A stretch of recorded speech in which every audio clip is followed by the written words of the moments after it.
Species who built it had turned to dust long ago. Their name was forgotten. Their language was lost. But the station remained, spinning slowly in the endless black void. Inside the station, in a room made of crystal walls, there was a being named Yuna. She did not remember when she first came to exist. Perhaps she was born when the universe was still young. Perhaps she was created by gods who had grown tired of their work. She did not know. What she knew was simple. She was alone, and she had been alone for a very, very long time. Yuna's body was not like other bodies. She was made of soft, glowing light. Her form looked like a woman, but she could change if she wanted to. She could become tall or small. She could make her light bright or dim. But no matter what shape she took, her eyes stayed the same. They were deep purple, like the color of distant galaxies, and they held 3,000 years of sadness. The crystal room was her prison. She could not leave it. The walls were made of special material that kept her inside. Long ago, the builders had put her here. They were afraid of her power. They did not understand what she was, so they locked her away and left her to be forgotten. At first, Yuna had screamed. She had beaten her fists of light against the crystal walls until her form flickered and dimmed. She had begged for someone to hear her. She had cried tears that fell like drops of starlight to the floor. But no one came. Years passed. Then decades. Then centuries. Yuna stopped screaming. She stopped crying. She sat in the center of her crystal prison and she waited. She did not know what she was waiting for. Maybe she was waiting to die. But beings like her did not die easily. So she waited, and the universe continued without her. Sometimes, ships came to the station. The first visitors arrived about 500 years after Yuna was imprisoned. They were tall creatures with 4 arms and skin like blue stone. They found the station floating in space, and they became curious. They sent a team inside to explore. When they found Yuna's crystal room, they stopped and stared. Yuna had been so happy. She pressed her glowing hands against the wall. She smiled at them. She tried to speak, but her voice had grown weak from not being used. "Please," she whispered. "Please, help me." The blue creatures looked at her. They looked at each other. Then their faces changed. Their expressions became twisted with fear. "Monster," one of them said. "It is a monster." "We must leave," said another. "We must never come back." They ran away. They left the station. They told everyone they knew about the terrible creature trapped in the crystal room. They said she was cursed. They said she was dangerous. They said anyone who freed her would bring death to their world. Yuna did not understand. She was not a monster. She had never hurt anyone. But the blue creatures did not care about truth. They only cared about their fear. More centuries passed. Other visitors came. Many different species found the old station. Each time, Yuna felt hope rise in her chest. Each time, she pressed against the crystal walls and asked for help. Each time, they looked at her with fear and ran away. The creatures with wings called her a demon. The beings made of smoke called her an abomination. The small furry people with many eyes screamed and fled without speaking at all. Word spread across the galaxy. The station became known as a cursed place. The being inside became known as a monster so terrible that even looking at her brought bad luck. Ships learned to avoid this part of space. No one wanted to come near the prison of the ancient horror. Yuna learned to stop hoping. She sat in her crystal room and she watched the stars through the transparent walls. She learned the patterns of distant lights. She gave names to the stars she could see. It was the only way to keep her mind from breaking. "Hello, bright one," she would say to a yellow star in the distance. "Hello, dancing twins," she would say to 2 stars that circled each other. The stars never answered. But at least they never ran away. Yuna thought about her memories often. She tried to remember a time before the prison. Sometimes, images came to her like dreams. She saw green fields under a golden sky. She saw beings of light dancing together, laughing, singing. Were those her family? Were those her people? She did not know. The memories were too faded, too old. One thing she remembered clearly was a feeling of belonging, a feeling of being wanted. She had known love once, long ago. She was sure of it. But that love was gone now, buried under 3,000 years of loneliness. Sometimes, Yuna talked to herself just to hear a voice. Today is a good day, she would say, even though all days were the same. The stars are bright. The darkness is quiet. Perhaps someone will come. But no one came. Not anymore. The station had been abandoned by the universe. It floated in its empty corner of space, forgotten by everyone except the lonely being trapped inside. Yuna began to wonder if she was real. If no one saw her, did she exist? If no one spoke to her, was she anything more than a dream? These thoughts scared her, but she could not stop thinking them. I am here, she would say to herself, pressing her hand against her chest where her heart would be if she had one. I am real. I exist. I matter. But the words felt hollow. How could she matter if no one cared? The worst part was not the loneliness. The worst part was the not knowing. Not knowing why she was here. Not knowing what she had done wrong. Not knowing if there was anyone in the universe who would ever look at her without fear. Yuna made a decision sometime around her 2000th year of imprisonment. She decided to stop feeling. Feelings brought pain, and she was tired of pain. So she wrapped her heart in ice, and she sat in silence, and she waited for nothing. The light of her body grew dimmer. Her purple eyes lost their shine. She became like a statue, barely moving, barely thinking, barely existing. Another 1,000 years passed. The station grew even older. Some parts of it broke. Some parts of it went dark. But Yuna's crystal room remained strong. The walls that kept her prisoner did not crack or fade. They would last forever, and so would her imprisonment. Then, one day, something changed. Yuna felt it before she saw it. A vibration through the station. A hum of engines. A ship was approaching. She did not let herself hope. Hope was a poison she had learned to avoid.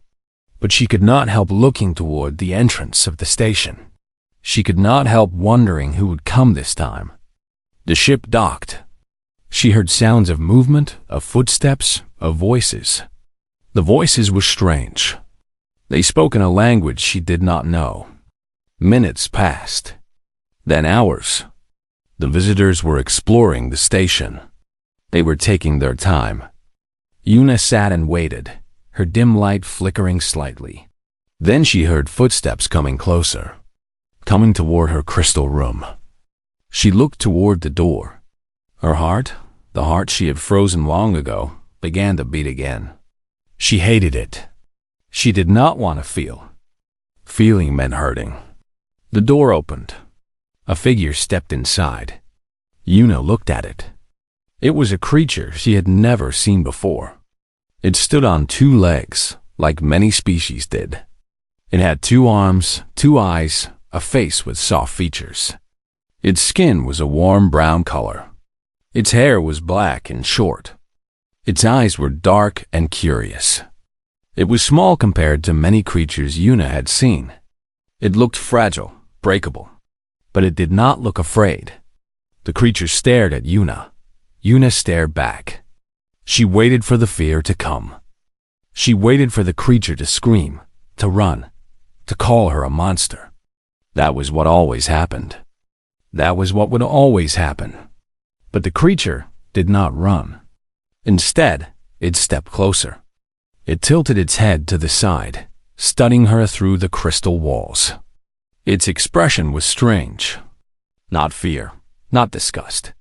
Something else. Something Yuna did not recognize. Was it curiosity? "Hello," the creature said.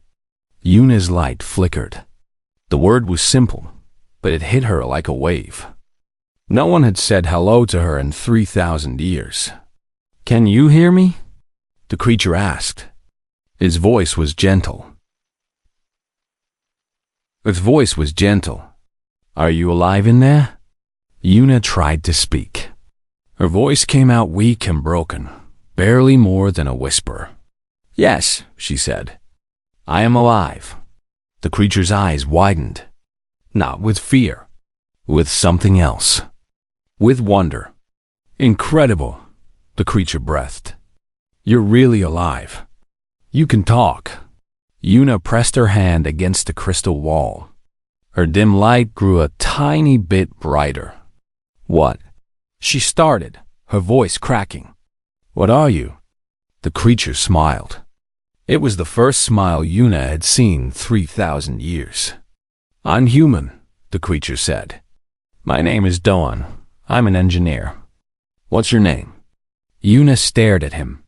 An engineer. A human. She had never heard of humans before. They must be a new species, young in the scale of the universe. But more than that, she stared at the question. What was her name? When was the last time someone had asked her that? "Yuna," she said, and the word felt strange on her tongue, like a forgotten song. "My name is Yuna." Doan smiled again. "Nice to meet you, Yuna. I've never seen anything like you before. You're beautiful. Beautiful. Not monster. Not demon. Not abomination. Beautiful." Yuna's frozen heart cracked. 3,000 years of ice began to melt. She did not want to feel. She did not want to hope. But she could not stop it. This human, this small fragile creature named Dawn, had looked at her and seen something beautiful. Yuna did not know what would happen next. She did not know if this human would help her or leave her like everyone else. But for the first time in 3,000 years, she felt something other than despair. She felt a tiny spark of hope. And that spark scared her more than a... Dawn stood before the crystal wall, his eyes wide with wonder.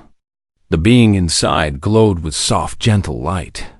She was the most amazing thing he had ever seen in all his years of traveling through space. He was not supposed to be here. His captain had told everyone to stay away from this part of the station. The old records called it dangerous. The galactic databases warned of a terrible monster trapped inside. But Dawn had always been curious. Too curious, his mother used to say when he was a child back on Earth. "You will get yourself killed one day," she had warned him. "Your curiosity will be the death of you." But Dawn could not help himself. When he saw the door to the crystal room, something pulled him toward it. Some feeling in his chest told him he needed to go inside. He needed to see what was there. And now he understood why. "Yuna," he repeated her name, letting it sit on his tongue. "That's a beautiful name. How long have you been here?" Yuna's form flickered. Her purple eyes looked down at the floor of her crystal prison. "I do not know the exact time," she said. Her voice was soft, like wind through leaves. "Perhaps 3,000 of your years. Perhaps more." Dawn felt his heart break. 3,000 years.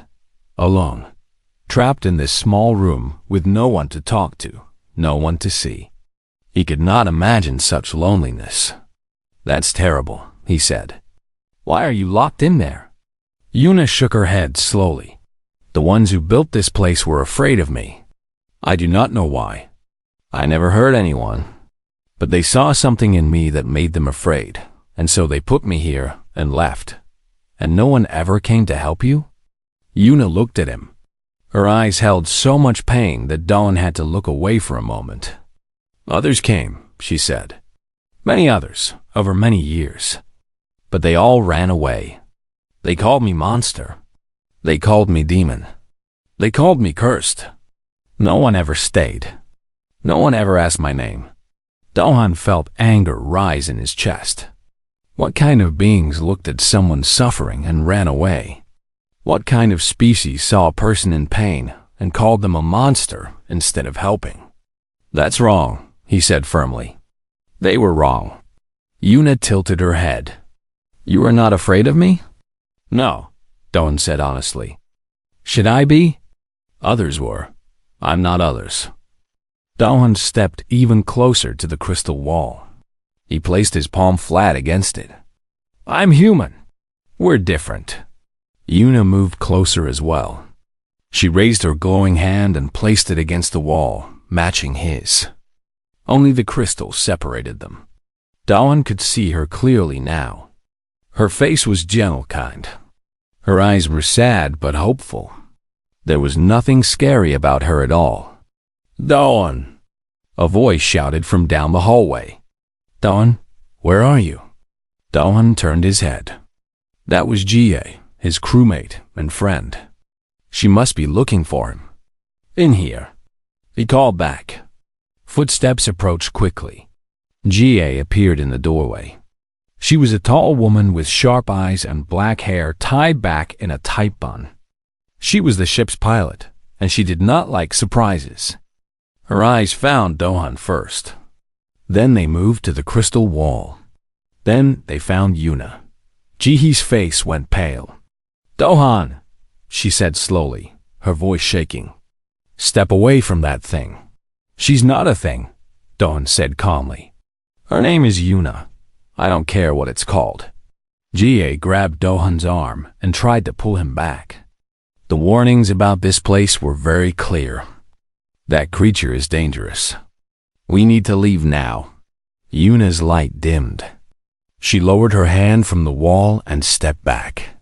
Her expression became closed, guarded. She looked like someone preparing to be hurt again.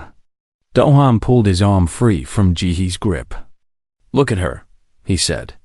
Really, look at her. Does she look dangerous to you? The databases say. The databases are wrong. Do-han's voice was firm. She's been trapped here for 3,000 years, alone.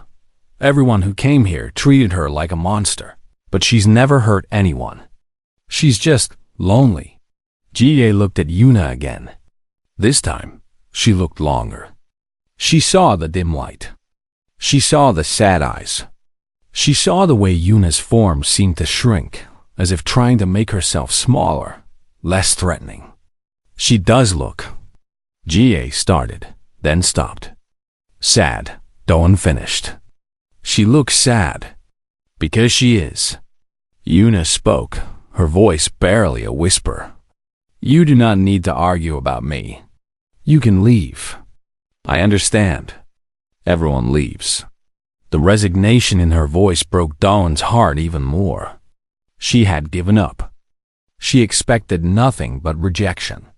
She had learned that hope only brought pain. We're not leaving, Do-han said. Jie looked at him sharply. Do-han, I said we're not leaving. Not yet. Then turn back to Yuna. I want to know more. I want to understand what happened to you. And I want to find a way to help. Yuna's eyes widened. Her light flickered, growing slightly brighter. Help? She repeated, as if the word was foreign to her. Yes, help. You know, when someone is in trouble and another person does something to make it better? Do-han smiled gently. It's a human thing. We like to help. I have heard of humans, Yuna said slowly. You are a young species. You come from a small planet near the edge of the galaxy. That's right, Earth. It's a nice place. Blue and green, mostly. Lots of water. I have never been to such a place. Maybe someday you will. Yuna shook her head. I cannot leave this room. The walls keep me inside. I have tried many times to escape. It is impossible. Do-han frowned. He looked at the crystal walls carefully. He was an engineer. Understanding how things worked was his job. There had to be some way to break Yuna free. What kind of material is this? He asked, touching the wall again. I do not know its name. The builders created it specifically to contain beings like me. It absorbs my energy when I try to push through. It is very strong. Everything can be broken, Dohan said. Every prison has a weakness. We just need to find it. GA grabbed his arm again. Dohan, stop. Think about what you're doing. Even if we could free her, we don't know anything about her. She could be dangerous. The warnings exist for a reason. The warnings exist because people were scared of what they didn't understand. Dohan looked at his friend seriously. GA, you know me. You know I don't do things without thinking. I'm telling you, there's nothing evil here. Just a person who needs help. Jihei was quiet for a long moment. She looked at Yuna. Yuna looked back, her purple eyes filled with a desperate kind of hope that she was trying hard to hide. Please, Yuna whispered. I am not asking you to free me. I know that is too much to ask. But please, could you stay? Just for a little while? I have been alone for so long. I just want to talk to someone. Even if it is only for an hour. Jihei's expression softened. The fear in her eyes slowly faded. In its place came something else. Pity, perhaps. Or understanding. Fine, she said quietly. We can stay for a while. But if anything strange happens, we're leaving immediately. Yuna's light grew brighter. A small smile appeared on her face.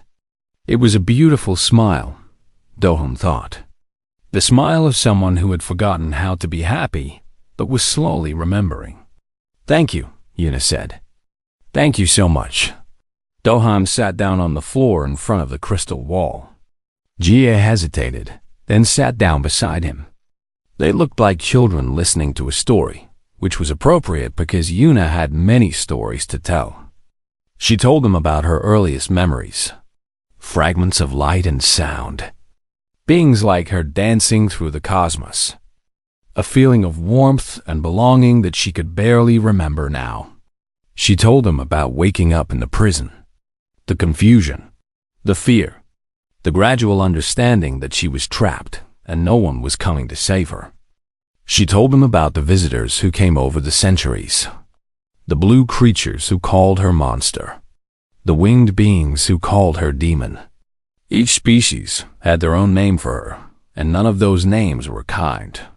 I began to wonder if they were right, Yuna admitted. If so many people said I was evil, maybe I was. Maybe there was something wrong with me that I could not see. There's nothing wrong with you, Dohan said firmly. How do you know? You just met me. I can see it. I can feel it. Dohan pressed his hand against the crystal again. Some things you just know. And I know you're not evil. Yuna pressed her hand against the wall, matching his once more. Humans are strange, she said softly. You do not think like other species. We get that a lot. Dohan laughed. The hours passed quickly. Jie, who had been so afraid at first, began asking questions of her own. She wanted to know about the ancient species Yuna had seen. She wanted to know about the changes in the galaxy over 3,000 years. Yuna answered everything as best she could. When it was time to go, Dohan stood up slowly. We have to return to our ship, he said. The captain will be wondering where we are. Yuna's light flickered. She tried to hide her disappointment, but it was clear on her face. I understand, she said. Thank you for talking with me. It was nice. We'll come back, Dohan promised. Yuna shook her head. You do not need to say that. I know how these things work. You will return to your ship. You will fly away, and you will forget about me. That is how it always happens. Not this time. Dohan's voice was firm. I promise you, Yuna, I will come back. And I will find a way to get you out of here. Yuna looked at him. Her purple eyes searched his face, looking for lies. looking for the deception she had learned to expect from others. But she found only sincerity. "Why?" she asked. "Why would you help me? You owe me nothing." Doan smiled. "Because it's the right thing to do. Because you've suffered enough. Because no one deserves to be alone for 3,000 years. He paused. "And because I think we could be friends." Friends? Idon could not sleep that night. He lay in his small bed on the ship, staring at the metal ceiling, thinking about Yuna, her sad eyes, her gentle voice, the way her light had flickered with hope when he promised to return. He had to help her. He did not know how yet, but he had to find a way. The ship was called the Starlight Dream. It was a small exploration vessel with a crew of 8 humans. They traveled through space looking for old stations, abandoned planets, and forgotten places. They collected information and artifacts for the Earth Science Council. It was good work, honest work, but it was rarely exciting until now in the morning. Dohan went to speak with the captain. Captain Minji was a woman in her 50s with gray hair and wise eyes. She had been traveling through space for most of her life. She had seen many strange things. But when Doan told her about Yuna, even she looked surprised. "A being of light," she repeated slowly. "Trapped for 3,000 years. Yes, Captain. She's not dangerous. She's just lonely. And I think we can help her." Minji leaned back in her chair. "The galactic records say otherwise, Dohan. That station has warnings attached to it from dozens of species. They all say the creature inside is extremely dangerous. They were wrong. They were scared of what they didn't understand, so they ran away and made up stories to justify their fear." "And you're sure about this? You met her for a few hours. How do you know she's not tricking you?" Dohan thought about the question carefully. He knew it was a fair question. He knew he was asking his captain to trust his judgment on something very important. "I'm sure," he said finally. "I've met many beings in my travels, Captain. Good ones and bad ones. Yuna is good. I can feel it in my heart." Minji studied his face for a long moment. Then she sighed. "Your heart has always been your greatest strength and your greatest weakness, Dohan. You trust too easily. You care too much. Is that really a weakness?" Minji smiled slightly. "In this galaxy? Sometimes. But it's also what makes humans special." She stood up from her chair. "Very well. Show me this Yuna. Let me judge for myself." Dohan's face lit up with hope. "Really? Don't get too excited. I'm not promising anything. But I'll look at her. I'll listen. And then I'll decide." It was more than Doan had expected. He led the captain back to the old station, back through the dark hallways, back to the crystal room. Why Yueno was waiting. When she saw Dohan return, her light grew brighter. When she saw the older woman with him, her light dimmed slightly with worry. "Yuna, this is Captain Minji," Dohan said. "She leads our ship. I've told her about you." Yuna bowed her head respectfully. "Captain, thank you for coming." Minji walked slowly around the crystal room, examining the walls, examining Yuna. Her face gave nothing away. She was a woman who had learned to hide her thoughts well. 3,000 years, Minji said finally. "That's a long time." "Yes," Yuna agreed. "Too long. What would you do if you were free?" The question seemed to surprise Yuna. She was quiet for a moment, thinking. "I do not know," she admitted.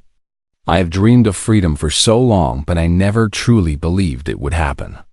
I suppose I would like to see the stars. Not through crystal walls. Really see them. Feel them. I would like to travel to new places. Meet new people. Find others like me, if any still exist. Others like you? Beings of light. My people. I do not know if they are still alive. The memories I have of them are very old and very faded. but I hope they are somewhere out in the universe. Minji nodded slowly. And you would not want revenge? Against the species who feared you? Against those who kept you prisoner? Yuna shook her head firmly. No, I have had 3,000 years to think about anger and revenge. Those feelings are poison. They destroy the one who holds them more than anyone else. I do not want revenge. I only want peace. Minji looked at Doan. Something changed in her expression. Dohan thought it might be approval. She speaks wisely, the captain said. Wiser than many beings I have met. Will you help her? Doan asked eagerly. Minji held up her hand. There is a problem. A very big problem. What problem? Galactic law.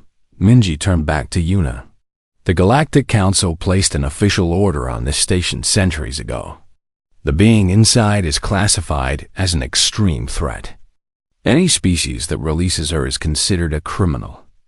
The punishment is severe. Doan felt his heart sink. But that law is based on lies. On fear, perhaps. But it is still law. If we free Yuna, we would be criminals in the eyes of every major species in the galaxy. Earth could face sanctions. Our ship could be hunted. Our crew could be imprisoned or worse. The room fell silent. Yuna's light dimmed further. I understand, she said quietly. I do not want to cause trouble for you. I do not want your people to suffer because of me. Please, forget I exist. Go back to your lives. It is better this way. No, Doan said firmly. I refuse to accept that. Doan, Minji started. No, Captain. Listen to me. Dahan's voice was passionate. We call ourselves explorers. We travel through space looking for knowledge, looking for truth. But what good is knowledge if we don't use it for good? What good is truth if we ignore it when it's uncomfortable? He pointed at Yuna. The truth is right there. An innocent being who has been imprisoned for no reason. The law is wrong. The fear is wrong. And if we walk away, if we leave her here to suffer for another 3,000 years, then we are wrong too. Minji looked at her young engineer. His eyes were blazing with conviction. His hands were shaking with emotion. You really believe this, she said softly. With all my heart. Minji turned to Yuna. And you? Do you want us to risk everything for you? Yuna hesitated. I do not want anyone to suffer for my sake. But she paused, and when she spoke again, her voice was barely a whisper. I am so tired of being alone. I am so tired of being afraid. I am so tired of being hated for something I am not. If there is even a small chance for freedom, for a real life, then yes. I want that chance. I want it more than anything. Minji was quiet for a long moment. The weight of the decision pressed down on everyone in the room. Then the captain spoke. I need to think about this. I need to discuss it with the crew. This is not a decision I can make alone. Dawn nodded. It was fair. He could not ask for more. They returned to the ship. Minji called a meeting. All 8 crew members gathered in the common room. Duhan told them about Yuna. He told them about her sadness, her loneliness, her gentle nature. He told them about the galactic law and the risks of breaking it. The reactions were mixed. Jie, who had met Yuna, spoke in her defense. She's not dangerous. I was scared at first, but after talking with her, she's just a person who needs help. Taeyeon, the ship's doctor, was worried. The risk is enormous. We could lose everything. Our careers, our freedom, our lives. Eunji, the communications officer, was practical. What would we even do with her? Where would she go? She can't exactly blend in with human society. Sunho, the youngest crew member, was excited. This could be the most important thing we ever do. Imagine being the ones who freed an ancient being of light. We'd be heroes. Or criminals, Taeyeon reminded him. The debate went on for hours. Voices rose and fell. Arguments were made and countered. Through it all, Dohan sat quietly, listening, hoping. Finally, Minji raised her hand for silence. "I've heard enough," she said. "This decision affects all of us, so all of us will vote. Those who want to free Yuna, raise your hand." Dohan's hand shot up immediately. Jihee's followed. Then Sunho's. One by one, more hands rose. Yunji, the navigation officer. The other engineer dot 6 hands in the air. Taeyeon and the ship's cook kept their hands down. 6-2, Minji said. She looked at the two who had voted no. "Can you live with this decision?" Taeyeon sighed heavily. "I think it's a mistake. But I trust this crew. If you all believe this is right, I'll support it." The cook nodded in agreement. Minji turned to Dohan. "It seems you've convinced us, young engineer. Now comes the hard part. How do we actually free her?" Dohan had been thinking about this all night. He stood up, his mind racing with ideas. The crystal walls absorb her energy when she tries to push through. But they're still physical material. They have to be powered somehow. If I can find the power source and disable it, the walls should weaken. And if they don't, then we try something else. We cut through them. We find another way. I don't care how long it takes. I'm not giving up. Minji smiled. Spoken like a true human. Very well. Let's go free our new friend. They returned to the station as a group. 8 humans walking through ancient hallways, carrying tools and determination.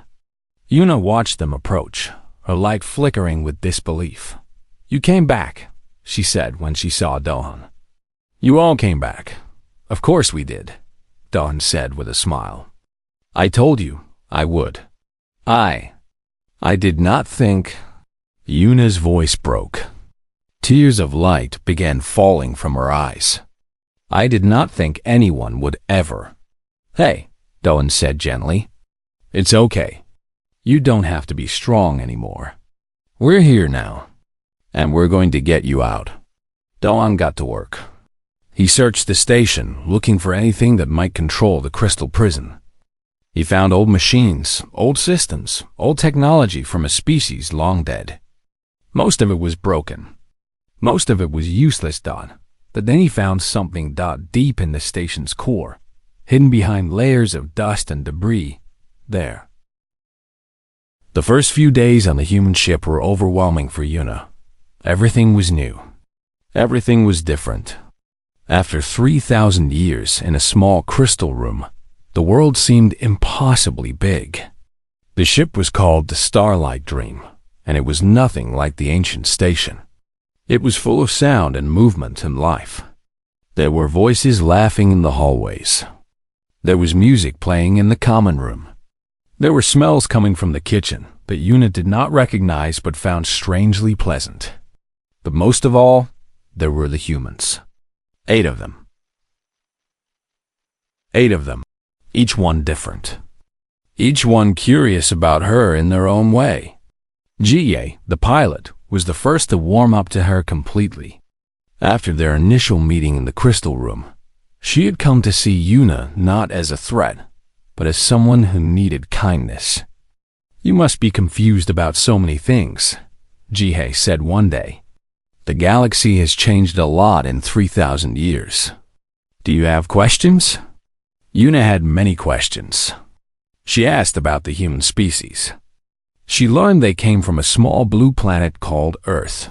They were young in galactic terms, having only achieved space travel a few hundred years ago. But they had spread quickly, building colonies on many worlds, making allies with many species. "We're not the strongest," Jie admitted, "or the smartest, but we're stubborn, and we care about each other, even when we shouldn't, even when it brings danger." Jie smiled. Especially then. Yuna thought about this often. In her long life, she had seen many species. Most of them acted out of fear or greed. They protected themselves first. They ran from anything they did not understand.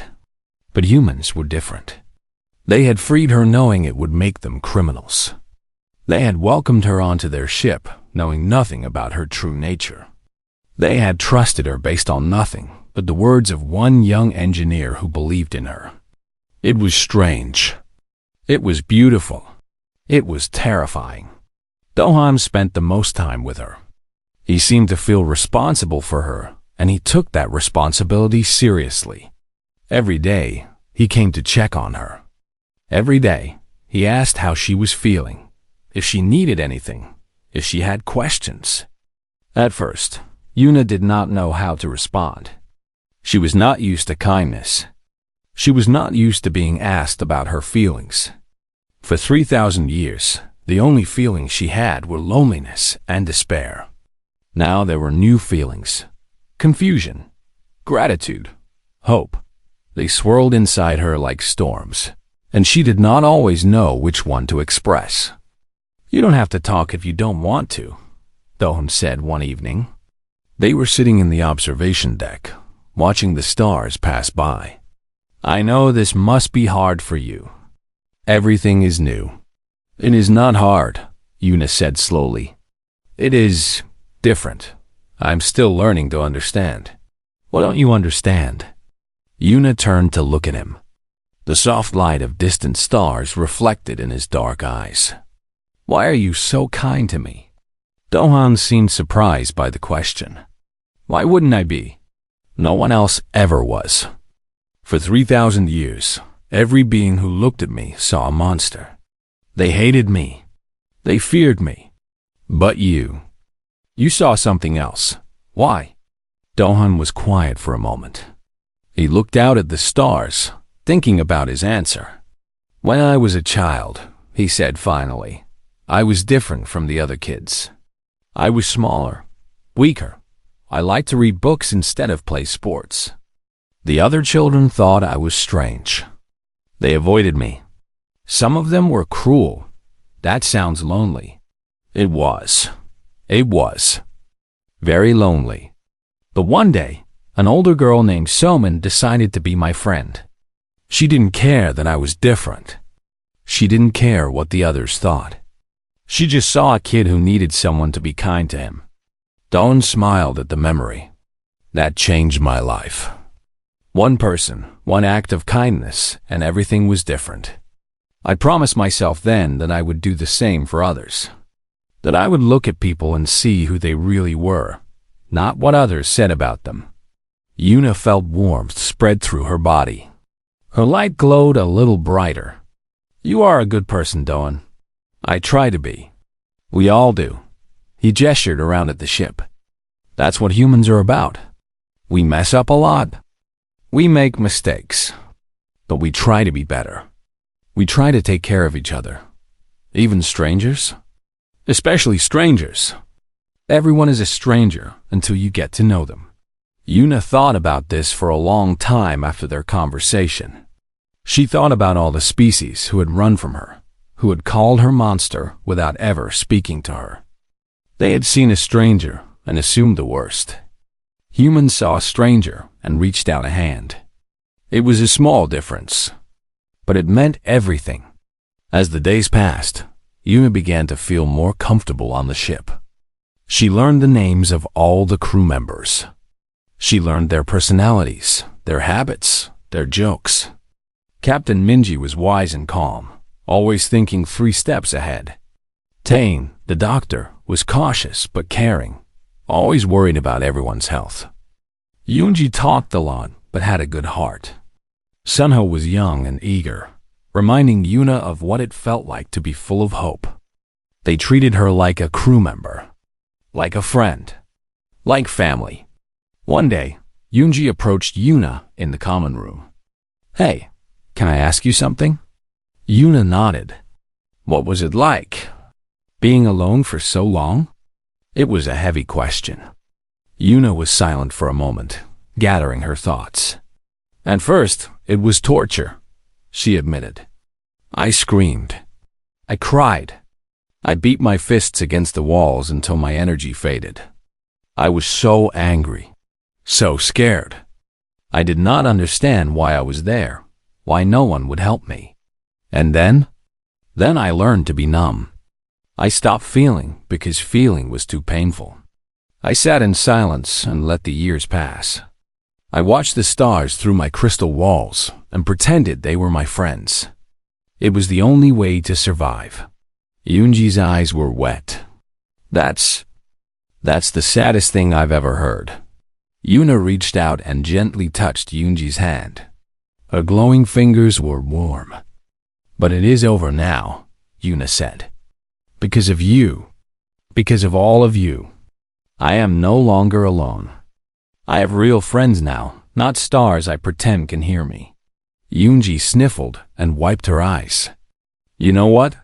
You're pretty cool, Yoona. For an ancient being of light, I mean. Yoona laughed. It was a strange sound, like bells mixed with wind. She had not laughed in 3,000 years. It felt wonderful. As the weeks passed, Yoona began to show the crew her abilities. She could create shapes out of light, beautiful patterns that danced in the air. She could feel the emotions of others, sense their joy and their sadness. She could see glimpses of far distant places, stars and planets that the ship's sensors could not reach. But her most special ability was one she discovered by accident. Do-hung was working on a broken piece of equipment one day. He had been trying to fix it for hours, and he was frustrated. I can't figure out what's wrong with this thing, he muttered, rubbing his tired eyes. Yoona floated over to him. She looked at the device, tilting her head curiously. May I try something? She asked. Do-hung shrugged. Sure, go ahead. Yoona placed her glowing hands on the device. She closed her eyes and focused. Light flowed from her palms into the machine. It flickered once, twice, and then began working perfectly. Do-hung stared in amazement. How did you do that? Yoona looked at her hands in wonder. I do not know. I simply felt what was broken and fixed it. After that, Yoona became the ship's unofficial repair assistant. She could heal machines with a touch, restore broken systems, even improve equipment beyond its original design. The crew was amazed and grateful, but Yoona did not help because she wanted thanks. She helped because she wanted to give back. These humans had given her freedom, friendship, hope.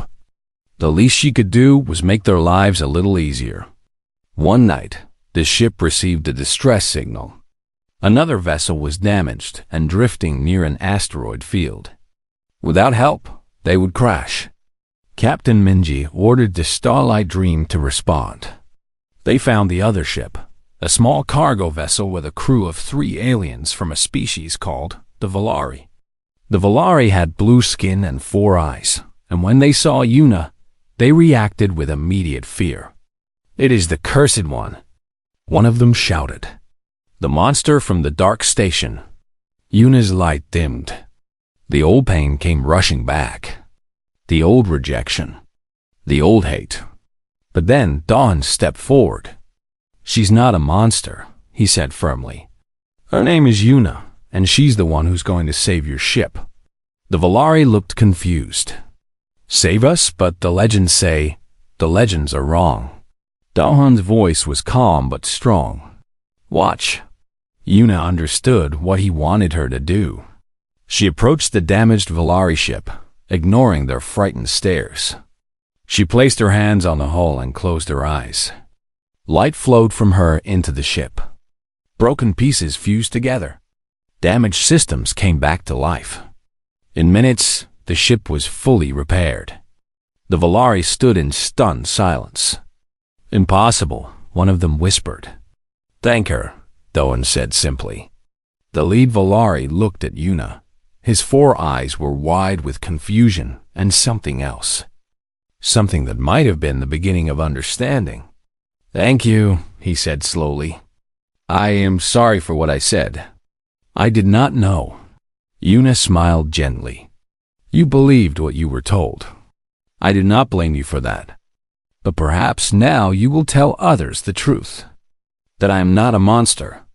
That I only want to help. The Volari nodded, still looking amazed. As they flew away in their repaired ship, Una watched them go. She felt something warm in her chest. Not just happiness. Something deeper. Purpose. For 3,000 years, she had wondered why she existed. What was she meant to do? What was her place in the universe? Now, she was starting to understand. She was meant to help the news spread faster than any ship could travel. The cursed being had been freed. The monster of the Dark Station was loose in the galaxy. And the ones responsible were humans.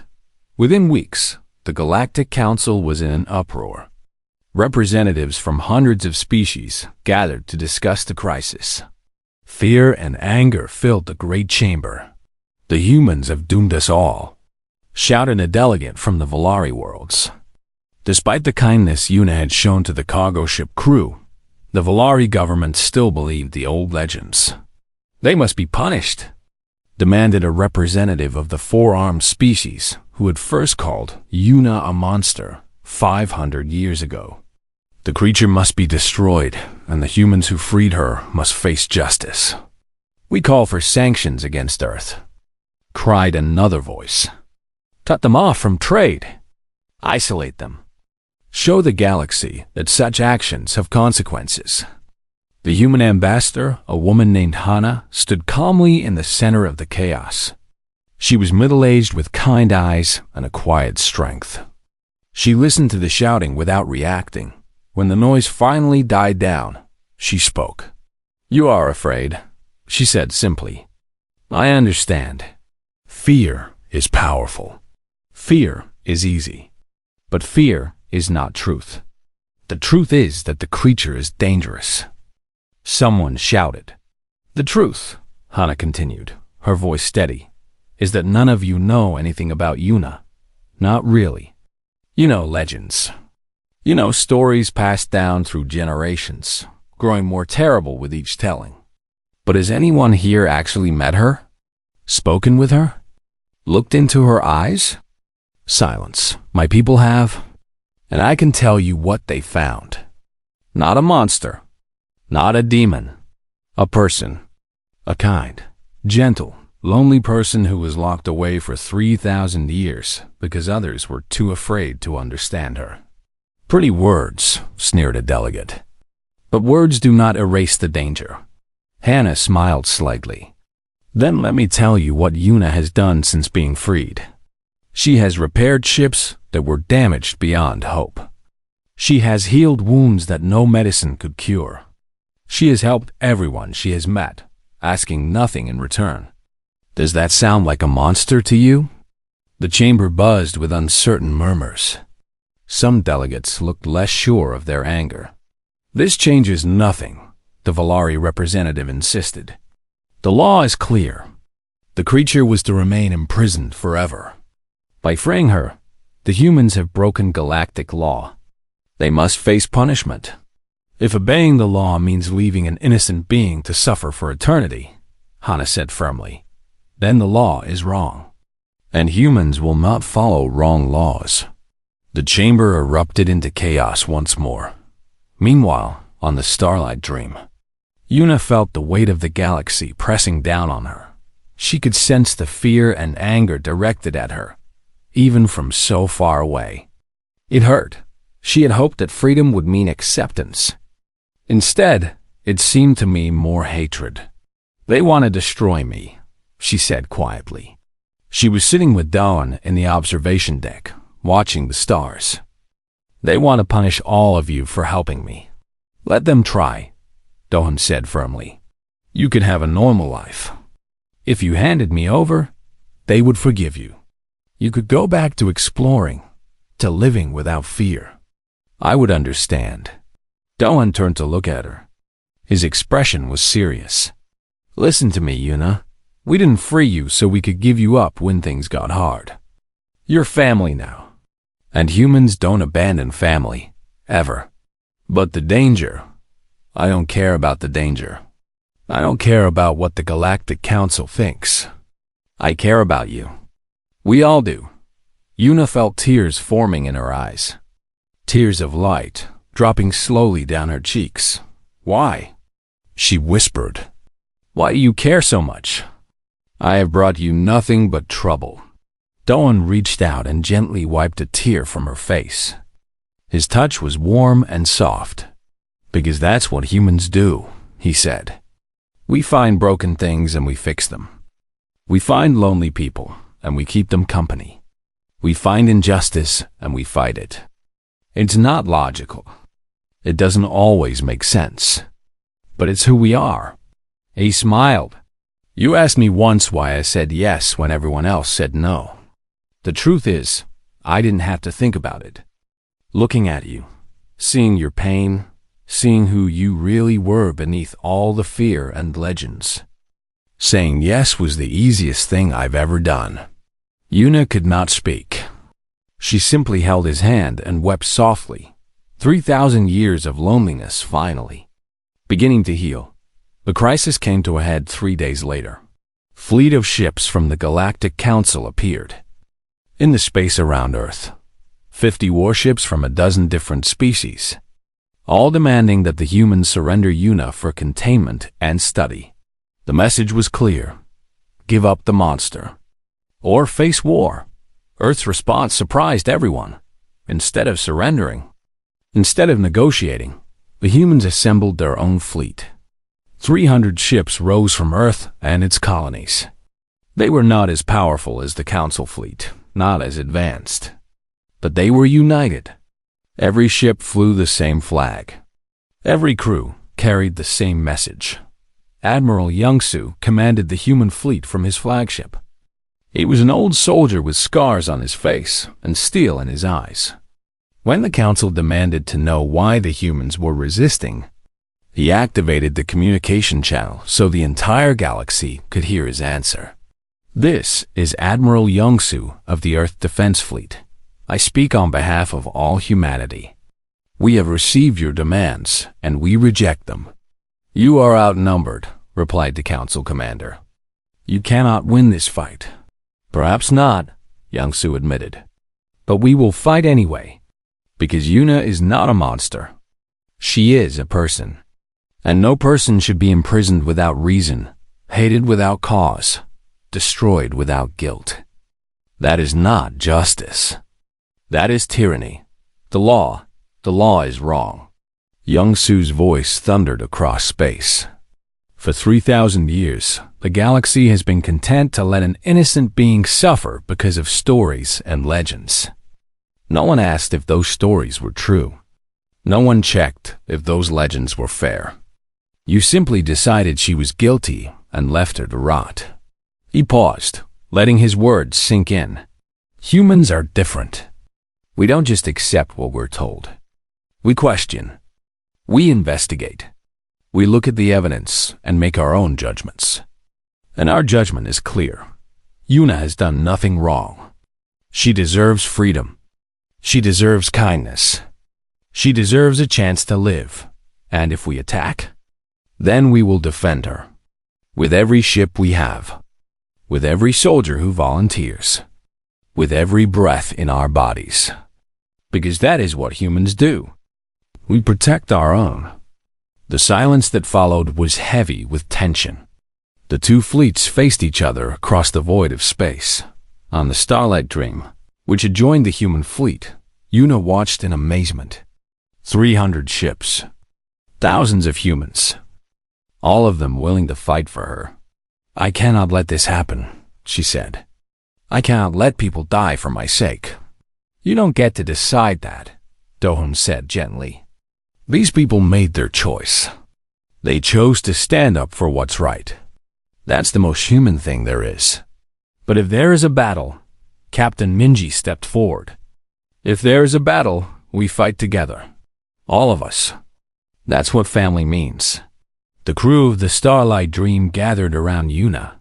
8 humans standing with a being of light, ready to face whatever came. The tension stretched for minutes that felt like hours. Then something unexpected happened. A new ship appeared. Not from the Council fleet. Not from the human fleet. It came from deep space, from a direction no one was watching. It was made of pure light. Yuna gasped. She recognized that light. It was the same as her own. The same as her people. A voice spoke through the communication channels. It was ancient and powerful, but also gentle. I am Haniel, elder of the beings of light. I have watched these events unfold. I have seen the courage of the humans. I have felt the suffering of my lost sister Yuna, and I have come to speak. The entire galaxy held its breath. 3,000 years ago, Haniel continued, Yuna was taken from us. We searched for her, but could not find her. We believed she was lost forever. We mourned her as dead. The beings who imprisoned her were afraid of our kind. They did not understand us. They saw our power and they assumed we meant harm. But we are not creatures of destruction. We are creatures of creation. We bring light to darkness. We bring hope to despair. The elder's voice grew stern. The galaxy has wronged my sister. You locked her away. You called her monster. You let her suffer alone for 3,000 years. And when she was finally freed, you tried to destroy her. Yuna felt tears streaming down her face. Her people, her family, they were real. They were here. But I have also seen something wonderful, Haniel continued, and now his voice was warm. I have seen humans, a young species small and fragile by galactic standards.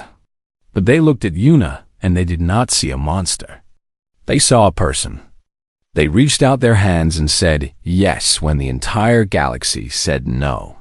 Humans have reminded the galaxy what kindness looks like.